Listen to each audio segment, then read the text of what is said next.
출애굽기 6장 14절부터 30절 말씀을 드렸습니다.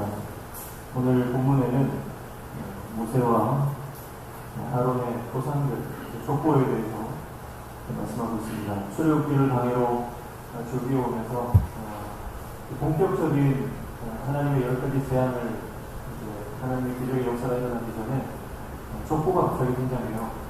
갑자기 왜 족보가 등장하는지, 그리고 그 족보를 여기 쓰고 계시는 목적은 무엇인지 우리가 함께 본문을 통해서 살펴보기를 원합니다.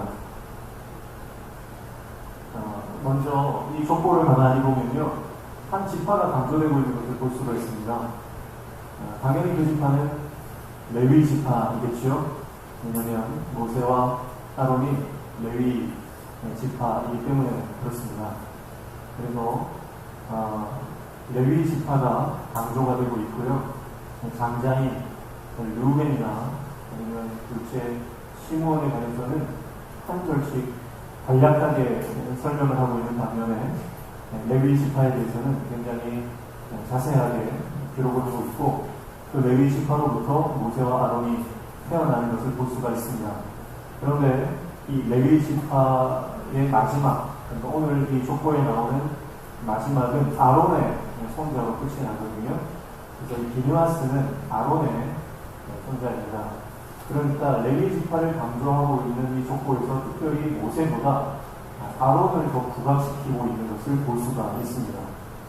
그래서 하나님께서 본격적인 10가지 제안을 앞서서 이 족보를 주시는 첫 번째 목적은 바로 이 족보를 읽는 출애굽 다음 세대들, 이 말씀을 읽는 세대들이 모세를 필두로 해서 하나님께서 그들을 출애굽시키셨지만, 그러나 하나님께서는 아론을 세우셔서 아론의 권위도 함께 인정해주고 있는 것을 볼 수가 있습니다. 그래서 아론 지파를 강조하기 위한 그런 아론을 위한 족보라고 해도 과언이 아닌 것이죠. 아론이 모세를 돕는 영적 리더임을 이스라엘 백성들과 그 후손들에게 강조하기 위해서 이 족보를 기록하고 있는 것을 볼 수가 있습니다. 아론의 입장에서 보면 아론은 모세의 어쩌면 2인자라고 볼 수가 있죠. 2인자이고 그의 리더십은 모세를 돕는 리더십으로, 서브 리더십으로 볼 수가 있습니다. 그래서 어쩌면 이스라엘 백성들이 그의 권위를 인정하지 않을 수 있는 상황이 발생할 수 있는 거예요. 그래서 하나님께서는 미리 이 아론의 권위를 세워주시는 것입니다. 여러분, 우리가 교회 생활할 때에 하나님께서는 목회자를 세우시지만 목회자를 돕는 많은 영적인 이 헬퍼들을 세우시는 거예요.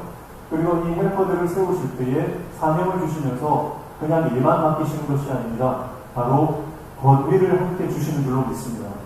그래서 교회 직분에는요, 아무리 크고 작은 직분이라고 할지라도 하나님께서 주신 영적인 권위가 있는 거예요. 여러분, 우리가 주님의 일을 감당할 때 능력이 나타나지 않는 이유는 이 하나님의 영적 권위를 우리가 인정하지 않기 때문에 그렇습니다. 우리가 아무리 작은 일이라도 하나님께서 맡기셨다고 하는, 하나님께서 이 사명을 나에게 주셨다고 하는 하나님의 권위가 우리 사역 가운데 있다면 반드시 하나님께서 우리 사명 가운데 역사하실 줄로 믿습니다. 모세가 이스라엘 백성들을 출애굽과 가나안 땅으로 인도하는 사명을 가졌다면 아론의 사명은 무엇입니까? 바로 예배하게 하는 사명입니다. 그래서 모세의 사명이 출애굽의 사명이라고 한다면 예배를 통해서 출애굽 백성, 그들 마음 속에 있는 바로와 또 애굽, 그 고질적인 노예 백성을 뽑아내는 사명이 바로 아론의 사명이다, 이렇게 볼 수가 있는 거예요. 사실은 뭐가 더 크고 뭐가 더 작다 이렇게 말할 수 없는 거죠. 역할이 다를 뿐인 것입니다. 그럼 교회도 마찬가지입니다. 우리에게는 여러 가지 다양한 사명이 있습니다. 크고 작은 게 아닙니다. 여러분, 역할이 다를 뿐인 줄로 믿습니다. 목회자에게는 목회자의 사명이 있는 것이고 성도에게는 성도의 사명이 있습니다. 하나님께서 우리를 장로로 세우실 때는 장로의 사명이 있는 것이고, 권사의 사명이 있고, 집사의 사명이 있고, 교사의 사명이 다 각각 있지만 그 사명이 역할만 다를 뿐이지 권위는 하나님께서 주신 동일한 권위가 있는 줄로 믿습니다.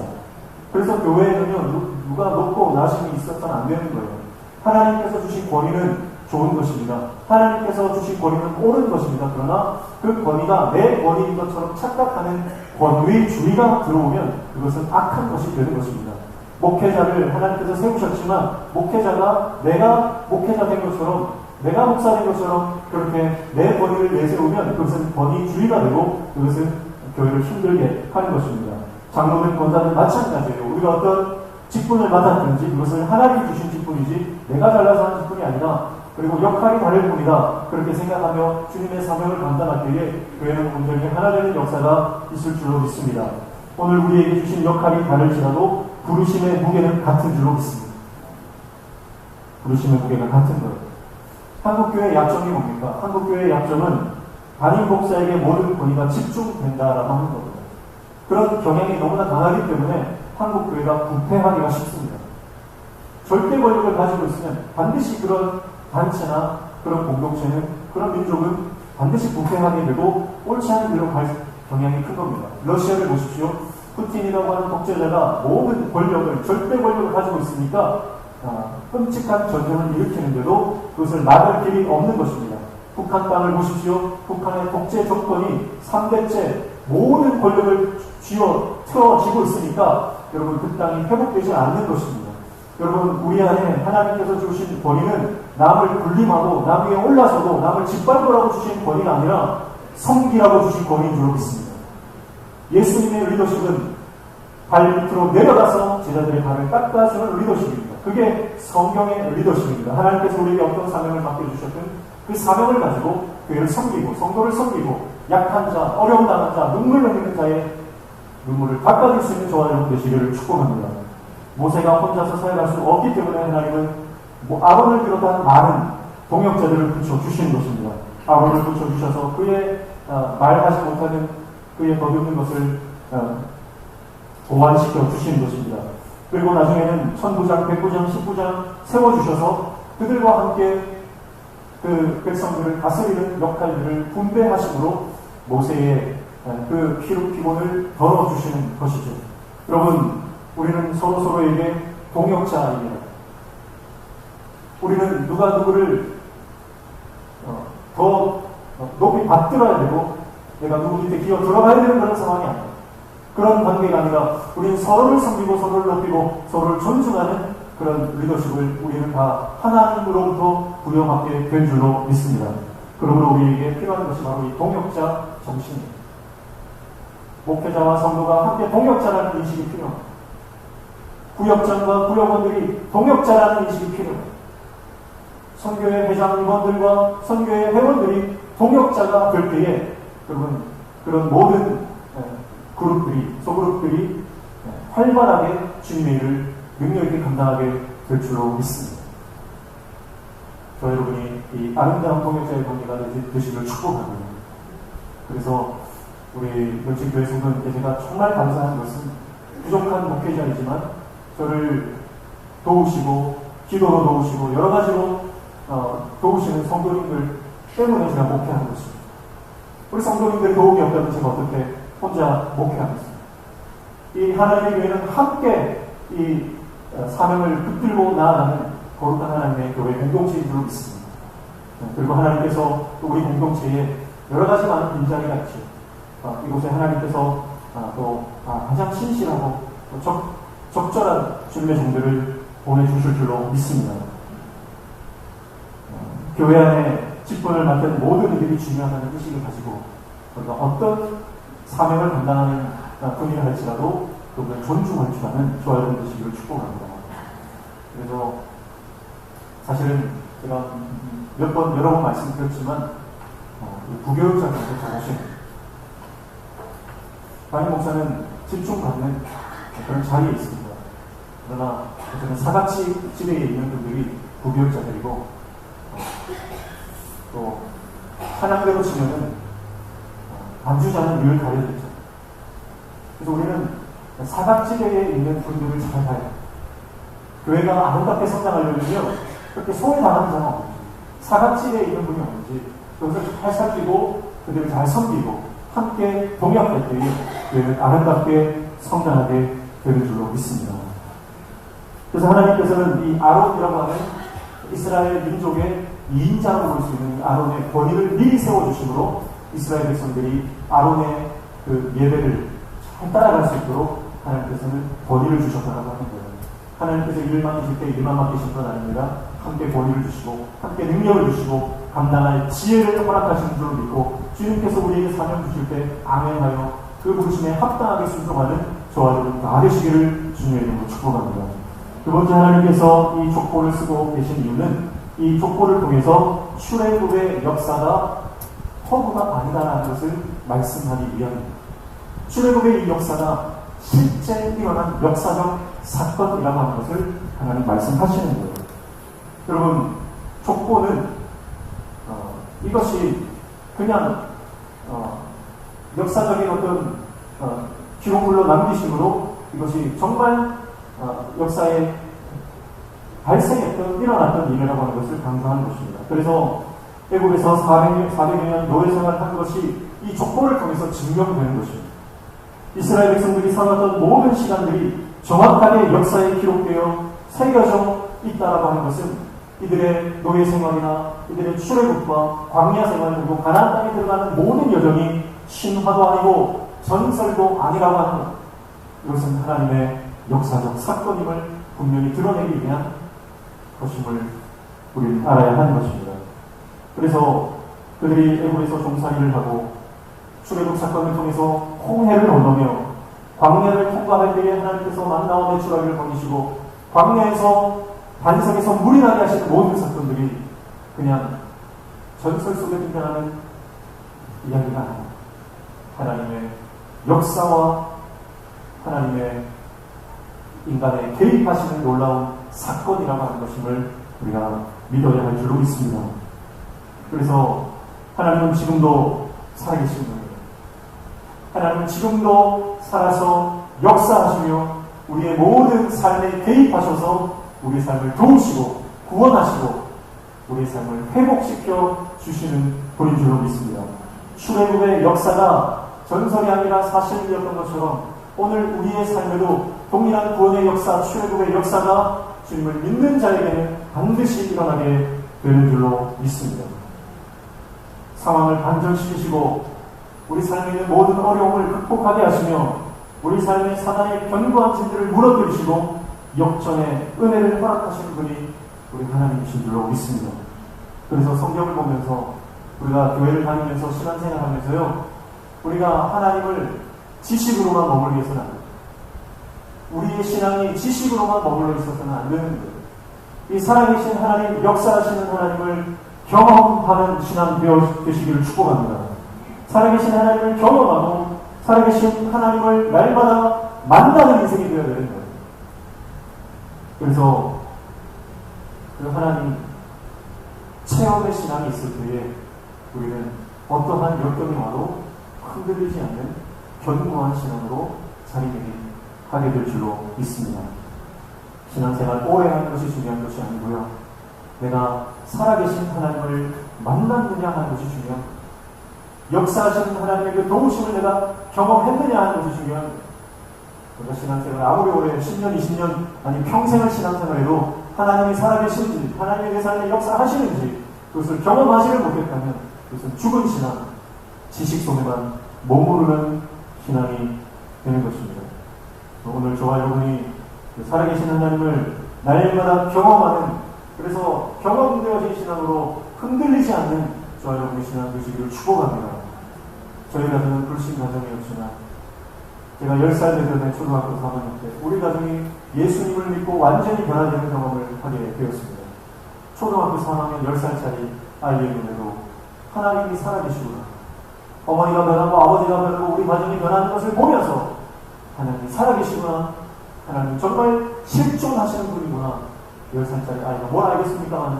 그러나 그 작은 아이의 심령에도 하나님이 역사하시는 장면을 보게 될 때에 믿음이 들어오고 확신이 생기게 되는 것입니다. 여러분, 그러므로 우리가 변화되는 모습을 보고 자녀들이 하나님을 만나게 될 줄로 믿습니다. 우리가 말씀대로 살아가는 모습을 보고 우리 자녀들이 주님을 경험하게 될 줄로 믿습니다.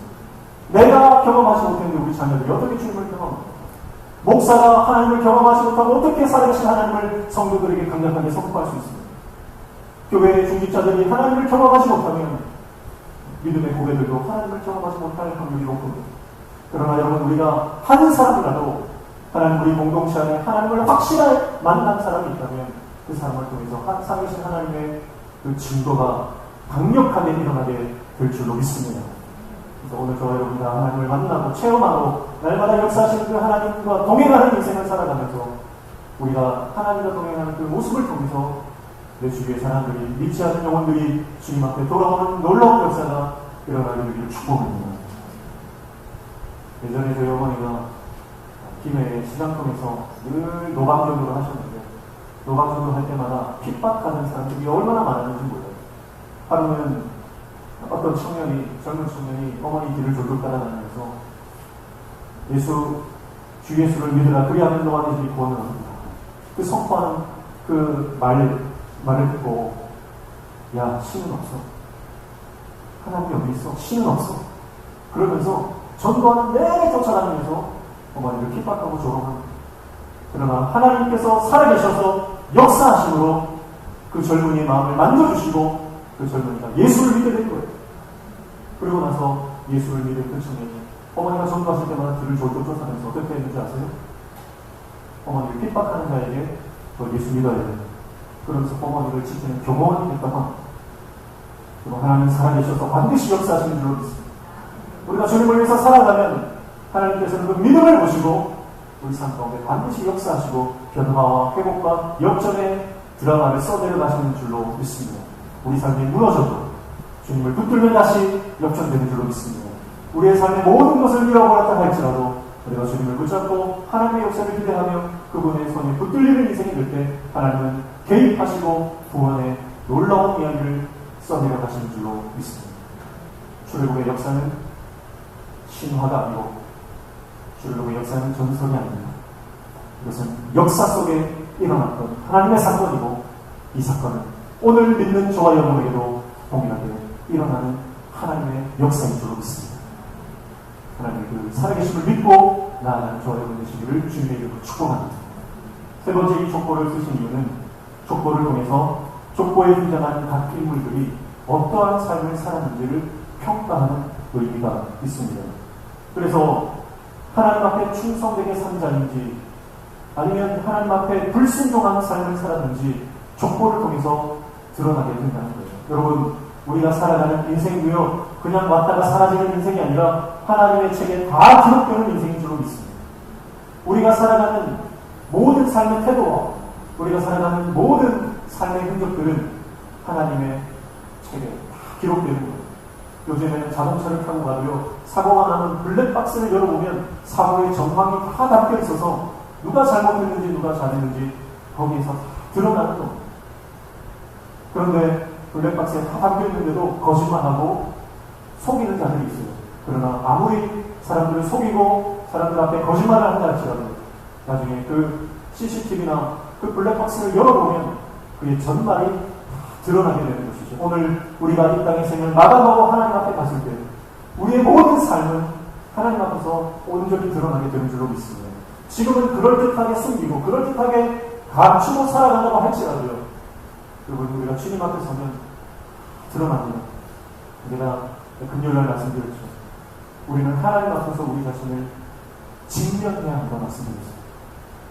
그래서 여러분, 우리가 알몸으로 거울 앞에 섰을 때에 우리는 우리의 체형의 변화를 감지할 수 있는 거예요. 내가 몸에 하나도 실오라기 하나도 걸치지 않고 저울 위에 올라가 봐야 내가 지금 과체중인지 아닌지를 우리가 알게 되는 것입니다. 옷을 아무리 차려입고 가린다고 할지라도 여러분, 내 속에 있는 진실은 가려지지 않는, 영적으로도 마찬가지입니다. 여러분, 우리가 주님 앞에서 어떻게 살았는지 하나님 앞에서는 온전히 다 드러나게 되는 줄로 믿습니다. 제가 요즘에는 운동을 좀 더 해야 되겠다는 생각이 들어요. 거울을 보면요, 예전에 없던 뱃살이 많이 나왔어요. 명식의 밥이 얼마나 맛있는지 아무리 줄이려고 해도 조금 먹는데도 그리고 살이 계속 찌는 거예요.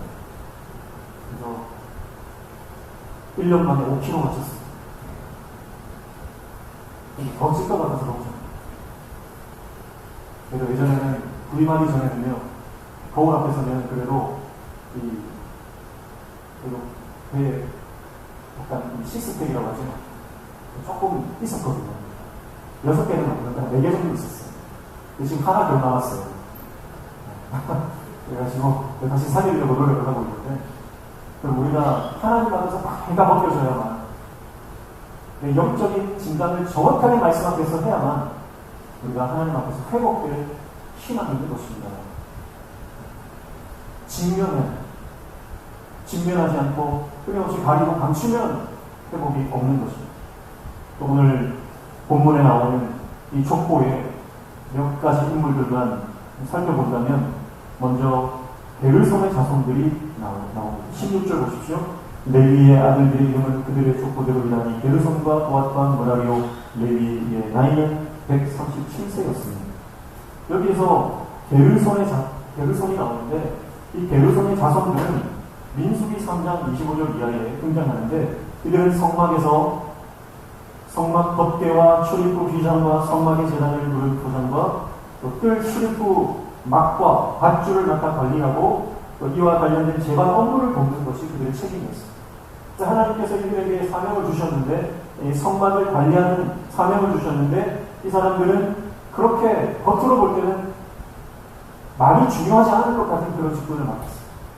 한다는 것이 성막의 휘장이나 포장 또 밧줄을 관리하는, 사람들 눈에는 중하지 않게 보이는 일들을 맡아 감당한 것입니다. 그러나 그들은 불평 없이 성실히 하나님께서 맡으신 일들을 감당했습니다. 그래서 나중에 보면 이 게르손의 자손들은 가나안에서 땅을 분배받을 때 하나님의 복을 받는 것을 보게 되는 것입니다. 충성되게 하나님의 그 성막을 관리를 했던 분들이에요. 이 게르손의 자손들을 보면서 저는 교회를 매주 청소하시고 관리하시고 교회를 깨끗하게 하시는 분들이 생각이 났습니다. 사람들이 볼 때 청소하고 소재하고 이런 일들은 별로 중요한 것 같이 하나 보일 수 있습니다. 그러나 성실히 그 일을 감당할 때 하나님은 이 게르손 자손들에게 큰 복을 주셨다는 거예요. 여러분, 사람들이 볼 때 아무리 작아 보이는 직무라 할지라도 하나님 앞에 충성되게 감당하면 하나님께서는 반드시 갚으시고 은혜를 허락하시는 줄로 믿습니다. 그러나 고라 자손을 보십시오. 고라 21절입니다. 이스할의 아들들은 고라와 네벡과 시그리오 이렇게 말씀하는데, 여기서 나오는 고라는 민수기 16장에 나오는 아주 유명한 인물이죠. 그는 모세에게 반역했던 자입니다. 정면으로 모세를 반역하고 하나님이 주신 인물을 만족하지 않았던 자입니다. 그래서 게르손의 자손들과는 정반대의 삶을 살았던 사람이라고 볼 수가 있습니다. 그렇게 하나님이 주신 직무를 소홀히 여기고 오히려 하나님의 세우신 리더에게 거역하고 반역했을 때에 그들의 삶은 어떻게 됩니까? 고라의 가족은 비참한 결말을 맞이하게 됩니다. 그래서 땅이 갈라지고 입을 열어 그들의 집과 모든 사람들과 재산을 다 삼켜버렸죠. 그들의 자손들은 멸망하고 공동체에서 사라져 버린 것입니다. 족보를 보면서 이스라엘의 후손들은 그들의 삶과 그들의 결말을 기억했을 것입니다. 그리고 나답과 아비후는 어떻습니까? 23절 보십시오. 아론은 암미나답의 딸 나손의 누이 엘리세바를 아내로 맞이하였고, 그는 나답과 아비후와 엘르아살과 이다마를 낳았습니다. 근데 여기서 나답과 아비후, 그들은 이스라엘의 초대 제사장으로서 하나님께서 아름다운 직무를 주셨습니다.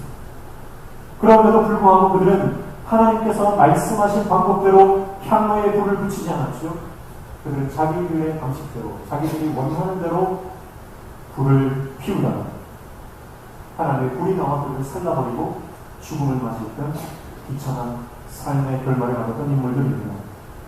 여러분, 말씀 중심이 아니라 비성경적으로 자기 경험 중심으로 자기가 편리한 대로 하나님의 말씀을 와전시켰을 때에 그들은 비참한 시로를 맞이하게 된 것이죠. 그러나 비느하스는 어떻습니까? 25절 보십시오. 아론의 아들 엘르아살 부디엘의 딸 중에서 아내를 맞이하였고, 그는 비느하스를 낳았으니 이들은 레위 사람의 조상을 따라 가족의 어른들이라. 비느하스라는 자, 아론의 손자입니다. 그는 하나님의 거룩한 분노를 가진 자였습니다. 그래서 민수기 25장에 보면 민수기 25장의 당시 이스라엘 상황은 이스라엘 백성들이 모압 여인과 혼의 성관계를 맺고 모압의 신들을 우상 숭배했던 말씀의 기준이 상실된 시대를 살아가고 있었습니다. 그러나 비느하스는 하나님의 거룩한 분노를 가진 자로 하나님의 성막 안에서 이스라엘 남자가 이 미디안 여인과 성관계하는 것을 보고 분노하여 창으로 그들을 쳐납니다. 그리고 그의 행동 때문에 하나님은 이스라엘에 대한 심판을 거두시게 되는 것이죠. 하나님께서 중요한 직무를 맡기신 나답과 아비후는 말씀을 벗어나고 하나님의 기준을 벗어났을 때에 하나님의 징계를 받았죠. 비느하스는 어지럽고 혼란한 시대 가운데서도 하나님의 말씀 기준, 하나님의 거룩한 분노를 가지고 주님의 일을 감당할 때에 하나님은 그를 통해서 이스라엘의 심판을 면하게 하시는 은혜를 허락하신 것입니다.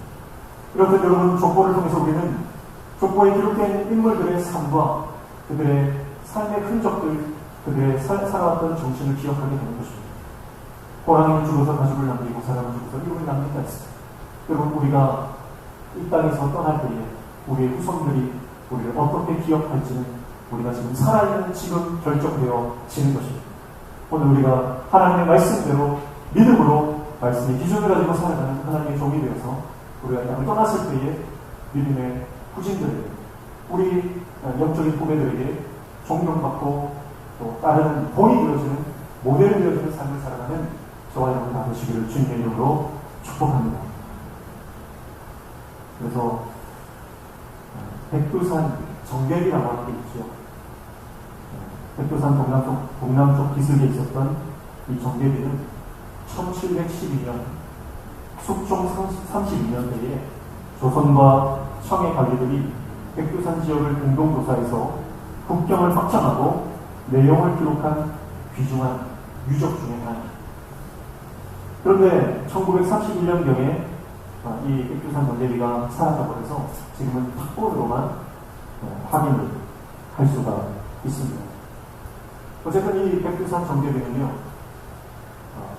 조선의 이 고구려 땅과 그리고 조선의 어떤 그 과거의 역사들의 이 국경을 확인할 수 있는 귀중한 자료였습니다.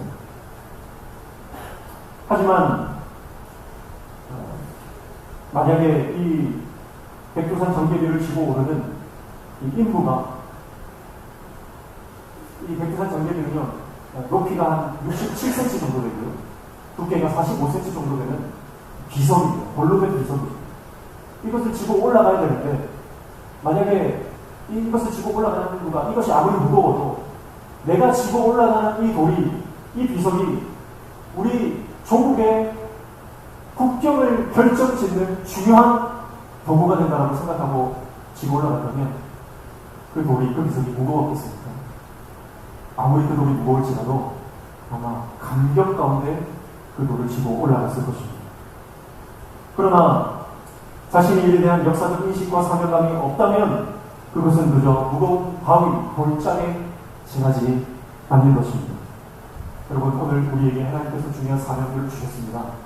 그 사명이 하나님의 나라의 국경을 결정짓는 것이라면, 하나님의 나라를 확장하게 되는 놀라운 하나님의 도구가 된다면, 내가 지금 지고 가는 십자가가 아무리 무겁다 할지라도, 내가 지금 감당하는 교회의 사역과 헌신의 일들이 아무리 힘들다고 할지라도, 여러분, 우리는 그것을 기쁨과 감격 가운데 감당하게 될 줄로 믿습니다. 그래서 우리는 바른 역사의식과 큰 그림을 볼 줄 아는 이 안목이 필요합니다.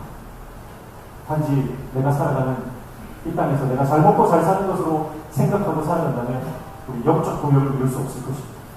그러나 내가 살아가는 이 인생이 내 인생만으로 끝나는 것이 아니라 하나님 나라의 한 페이지를 장식하는 그런 영적인 안목을 가지고 우리가 살아갈 때에 우리는 1분 1초도 낭비하지 않고 하나님 앞에서 아름답게 쓰임받는 인생이 될 줄 믿습니다. 이게 여러분 족보를 기록하고 있는 세 번째 목적입니다. 마지막으로 하나님께서 10가지 제한 이전에 족보를 쓰고 계신 이유는 바로 족보를 통해서 예수 그리스도와 연결시키시는 하나님의 영적인 원리를 보여주시기 위함입니다. 23절 보면 아론은 암미나답의 딸 나손의 누이 엘리세바를 아내로 맞이하였고 그는 나답과 아비후와 엘르아살과 이다말을 낳았으며 그렇게 말씀하고 있습니다. 그런데 마태복음 1장에 가시면요, 마태복음 1장 한번 찾아보겠습니다. 1장 4절입니다. 찾으신 분들 같이 있습니다. 시작. 람은 아미나답을 낳고 아미나답은 나손을 낳고 나손은 살몬을 낳고. 아멘. 여기에서 아미나답과 나손이라고 하는 인물이 동일하게 등장하고 있는 것을 볼 수가 있습니다. 그러니까 이 아론의 족보와 예수 그리스도의 족보가 겹치는 것을 우리는 발견할 수가 있는 것이죠. 족보를 통해서 우리는 많은 믿음의 인물들을 볼 수가 있고요. 그들을 본받아야 함을 우리는 알 수가 있습니다. 그러나 우리가 궁극적으로 본받고 붙들고 나아가야 할 분은 바로 예수 그리스도이신 줄로 믿습니다. 여러분, 우리의 모든 인생이 결국은 예수님과 연결될 때에 참된 의미와 진정한 구원을 경험하게 되는 줄로 믿습니다. 아무리 열심히 살아도, 아무리 최선을 다하고 성실히 살아도, 내가 아무리 교회에서 귀한 직분을 감당한다 할지라도 내 인생이 예수님과 연결되지 않으면 아무런 의미가 없다는 거예요. 내가 예수님을 만나지 못하고 예수님으로 인해서 내가 구원을 얻지 못하면 우리 인생은 그냥 껍데기에 불과하다고 하는 것을 오늘 이 족보를 통해서 우리에게 말씀하고 있는 줄로 믿습니다. 또 우리 인생이 날마다 주님과 연결되고 예수 그리스도와 날마다 동행하는 인생 되어주시기를 축복합니다. 주님이 우리 삶에 들어오면 우리 삶이 아무리 초라하다 할지라도 주님 때문에 우리는 왕의 사명을 감당하며 왕처럼 살아가는 것입니다. 왜냐하면 하나님이 왕이시기 때문에 우리는 다 왕자요 공주가 되는 것이죠. 예수님이 우리를 형제라고 불러주시죠. 예수님이 우리와 형제요 자매니까 당연히 우리는 왕의 후손인 것입니다. 오늘 저와 여러분이 예수 그리스도와 늘 동행하며 주님과 연결되어 살아가는 영적인 하나님의 사람 다 되시기를 주님의 이름으로 축복합니다. 그리고 이 네 가지가 바로 하나님께서 족보를 기록하고 있는 이유입니다. 정리합니다. 첫 번째는 아론에게 능력과 권위를 주시기 위해서 이 족보를 기록했다라고 하는 것입니다. 두 번째는 출애굽의 사건이 전설이 아니고 역사적 사건이라고 하는 것을 말씀하기 위해서 이 족보를 쓰고 계십니다. 세 번째, 족보를 통해서 각 인물들을 통해서 우리는 어떠한 삶을 살아야 될지, 충성된 삶을 살아야 될지, 아니면 불충한 인생으로 끝날지 결정하라고 하는 하나님의 말씀이 불러 있습니다. 마지막 네 번째는 예수 그리스도와 우리 삶이 연결될 때에 우리 삶이 가치 있고 의미 있는 인생이 된다라고 하는 것이죠. 이것이 바로 족보를 기록하신 하나님의 네 가지의 이유입니다. 그리고 28절부터 30절에는 여호와께서 모세와 아론에게 명령하시는 내용이 등장하고요. 오늘 말씀에 보면 30절 보십시오. 모세가 여호와 앞에서 아뢰되 나는 입이 둔한 자이니 바로가 어찌 나의 말을 들으리이까, 이렇게 말씀합니다. 그런데 모세가 착각하고 있는 게 하나 있습니다. 그게 뭡니까? 나의 말을 들으리이까.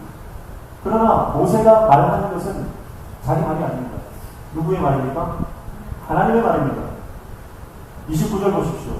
여호와께서 모세에게 말씀하여 이르시되 나는 여호와라, 내가 내게 이르는 말을 너는 애굽 왕 바로에게 다 말하라. 누구의 말입니까?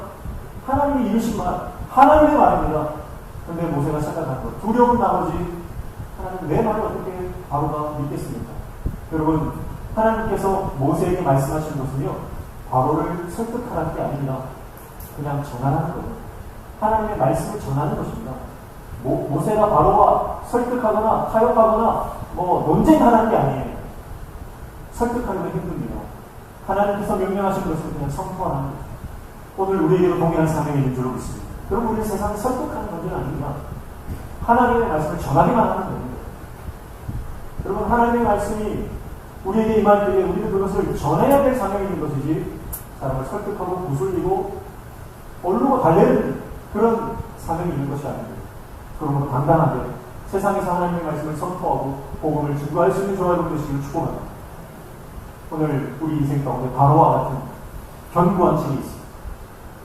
그 견고한 진, 바로 앞에서 우리는 하나님의 말씀을 선포할 수 있는 저와 되시기를 축복합니다.